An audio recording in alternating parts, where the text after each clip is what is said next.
Một, hai, ba. Rồi. Đâu?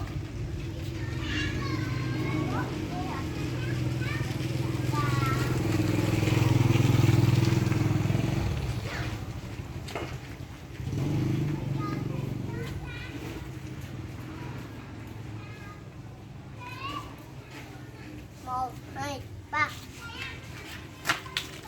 Để cái màn xe cám bây giờ. Ở đây nè, vô đây nè.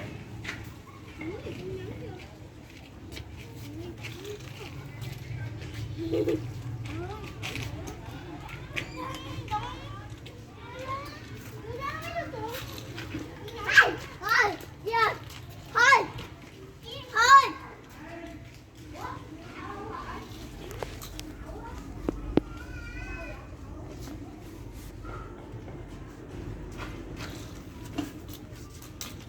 Không lụm lên luôn Phát, bóp nó lại luôn, khỏi lụm.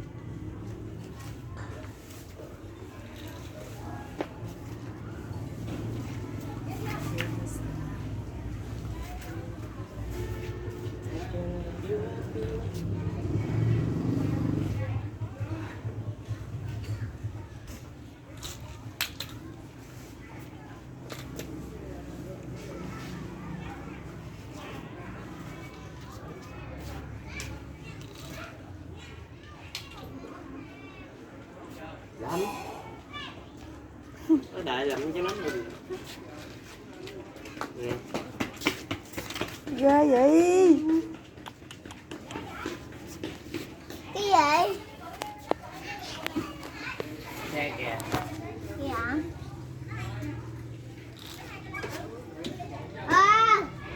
Đưa đi.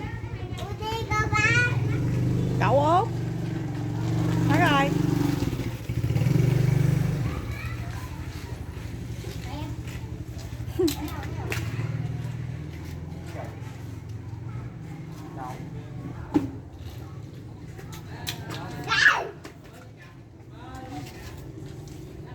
Dạ.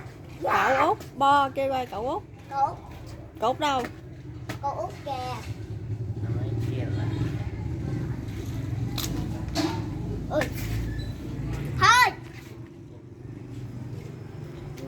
cho ăn nhóc sao.